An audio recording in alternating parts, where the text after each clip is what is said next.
Saya kira semangat bangsa ini untuk pulih itu masih ada dan sangat kuat berdasar pada dasar-dasar Pancasila justru. Jadi kalau dibilang kami Pancasila, nggak perlu diucapkan, lakukan aja sesuatu.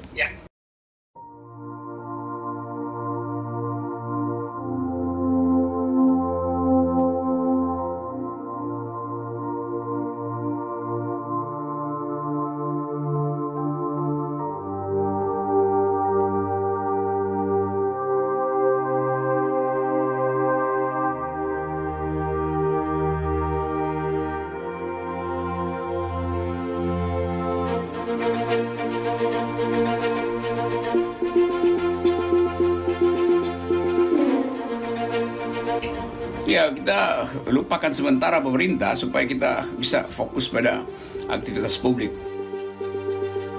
Atau jangan lupakan sementara, lupakan selamanya aja kan, bahwa memang nggak ada pemerintah itu kan. Itu sebetulnya lebih fair itu.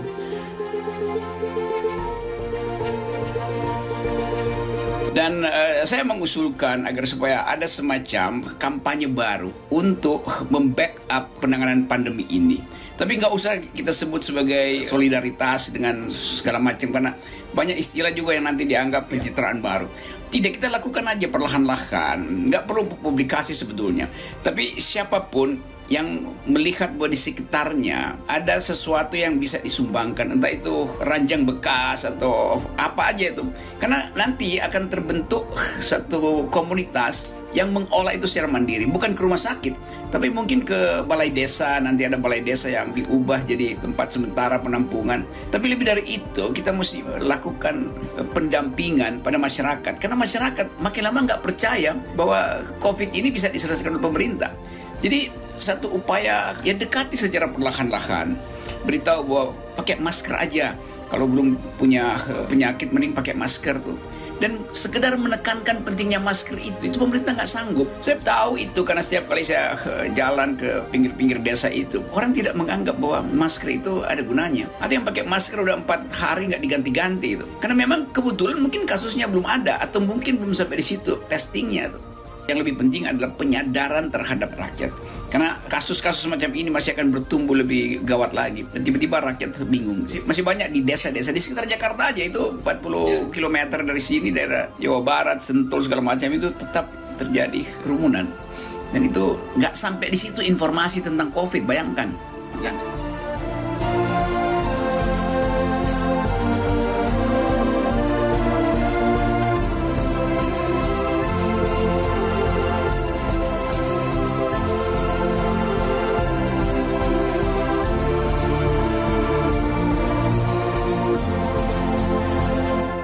Ya, saya kira itu, dan satu orang yang berbuat baik itu akan diikuti oleh orang lain.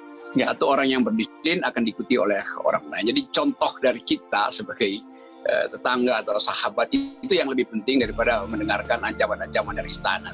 Semoga istana juga berupaya cara dia membuat narasi.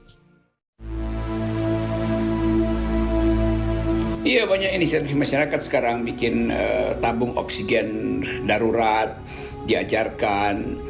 Di Manggarai kemarin tuh berderet tabung oksigen minta diisi, itu punya warga semua tuh, dan banyak warga yang sengaja membeli tabung untuk disumbangkan pada komunitas. Karena itu di forum ini saya menghimbau supaya ada semacam gerakan untuk saling membantu menyediakan oksigen, terutama di balai desa tuh, yang secara tiba-tiba bisa berubah menjadi tempat karantina mandiri itu karena tidak cukup ruang-ruang karantina itu. Jadi kemarin saya beritahu bahwa beberapa teman lagi mengumpulkan dana atau sumbangan botol oksigen di organisasi yang dipimpin oleh Sandiawan Sumardi yang namanya Forum Kampung Kota itu. Mereka lagi menggerakkan